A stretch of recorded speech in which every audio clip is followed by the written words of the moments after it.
Composer Joseph Haydn died 1809. His head was stolen, and it still hasn't been found.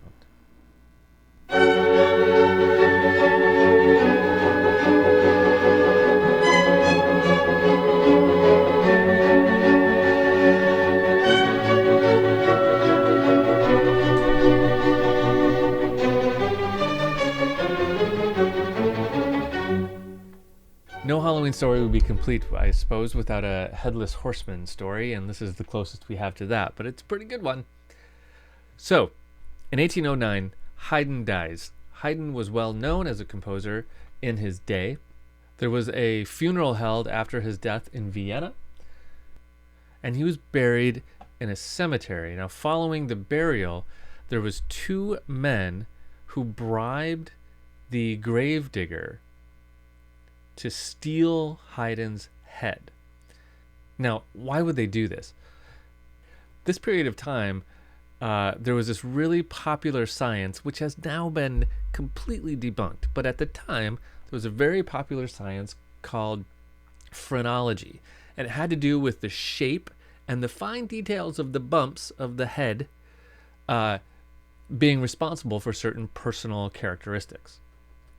For example, someone might have a little bump right here, and they might find that people who have a little bump right there are left-handed, or something like that.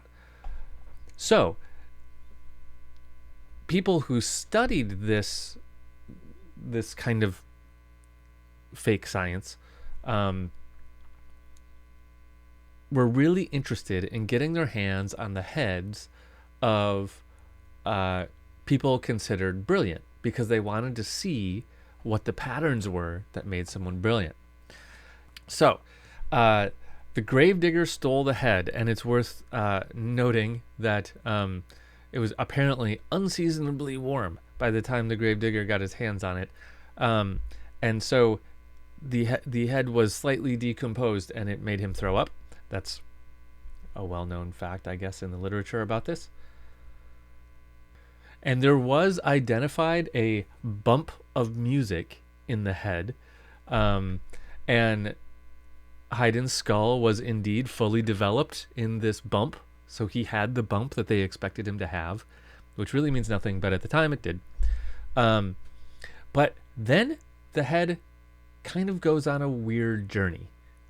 So one of the head stealers had the skull installed in their home collection almost as an art exhibit, so it could be shown to people that came over to visit. They made a nice wooden box for it. It had a nice little golden lyre on the top and a little window so you could look in. So that might have been the end of it, and we would have never known that Haydn's head was stolen had this next thing not happened. About 10 years later, a former patron of Haydn's went to exhume the body because they had made some arrangement to move Haydn's coffin to a different part of Austria. I believe it was being moved to his ancestral home. And when they did that, they dug him up and found there was no head. Now, it wasn't hard to figure out who stole the head, because these two gentlemen that had stolen it were well known for being really into this phrenology phenomenon and also stealing heads.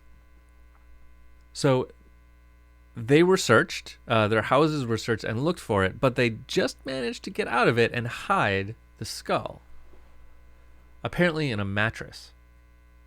After that, the skull was handed down from various people, sometimes in that family and sometimes out of the family of the people who stole it. One person willed it to another. Then it was given to a physician, and then a professor, and then to something a German society that was called the Society of the Friends of Music. And then a musicologist got it as part of that society. Eventually, in around 1930, a descendant of Haydn's tried to build a new tomb for him and reunite the body of Haydn. Now, I've read different reports on this. Some reports say that the skull that he was able to obtain was a fake, was not the real skull. Now, a real skull was put on the body way back in the initial transplant to Austria, to a different part of Austria. So there was a fake skull that I think everybody knew was fake. And then now there was a second fake skull given in this attempt to reunite the whole body. Although some reports say it was possibly the real skull. At any rate, the current Haydn tomb now has 2 skulls in it. One we know is fake, the other is probably fake.